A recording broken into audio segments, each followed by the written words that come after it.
नमस्कार दोस्तों, कैसे हो आप सभी? मैं आपका स्वागत करती हूँ हमारे चैनल पर। अगर आपने अभी तक हमारा चैनल सब्सक्राइब नहीं किया है, तो जल्दी से सब्सक्राइब करें ताकि आप हमारी नई वीडियोस से अपडेट रह सकें।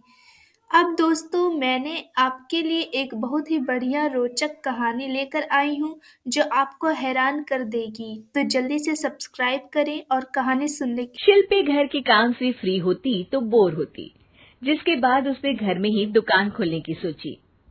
अरे ये इतने सारे कपड़े। अरे बहू क्या करेगी इनका।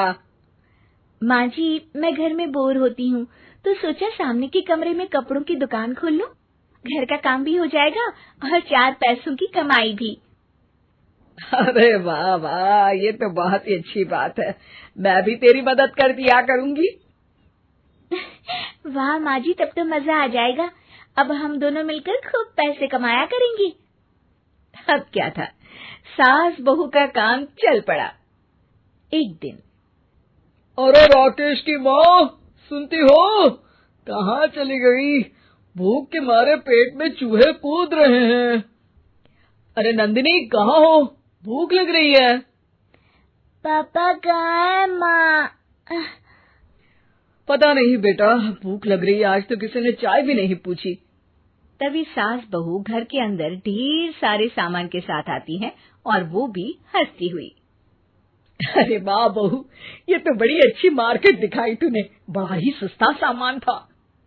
हाँ माँ जी, और ये सामान हम डबल पैसों में बेचेंगे, मजा आ जाएगा। अरे बहू, भूख लग रही है, कुछ खाने को दे दे। माँ क्या बात है, आज किसी ने पापा को चाय भी नहीं दी। अरे बेटा, अब 40 साल में तेरे पापा ने क्या चाय बनाना भी नहीं सीखा। अरे बेटा रहने दे अब इस बहस को। तुम लोगों ने वैसे बनाया क्या है? बहू परेशान हो जाती है और सास को अकेले में लेकर जाती है। माँ जी, आज तो हम लोगों ने खाना ही नहीं बनाया। अरे बेटा, बाहर के छोले भटूरों से पेट इतना भर गया कि याद ही नहीं रहा कि घर में ये लोग भी हैं खाना खाने के लिए। अब क्या किया जाए? तभी घर में एक महिला आती है। जी, वो सुना है आप लोगों की यहाँ साड़ी बिकती है, जरा दिखाएंगे क्या? हाँ हाँ, क्यों नहीं। माँ जी, आप इन्हें साड़ी दिखाइए, मैं तब तक पिताजी और इनके लिए खाने का इंतजाम करती हूँ। सास उस औरत को लेकर सामने वाले कमरे में चली जाती है, जहाँ उन लोगों ने दुकान खोली थी। वहीं बहू भी किचन में चली जाती है। अब इतनी जल्दी क्या बनाऊं? पापा जी तो खाने के लिए भी बैठ गए हैं। आइडिया, मैं खाना बाहर से ही ऑर्डर कर देती हूँ। थोड़ी देर में खाना आ जाता है और बहू टेबल पर खाना लगा देती है। हे भगवान, कितनी कड़वी दाल बनाई है बेटा। नहीं नहीं पिताजी, वो क्या बात है नंदिनी, रोटी तो चबाई ही नहीं जा रही है।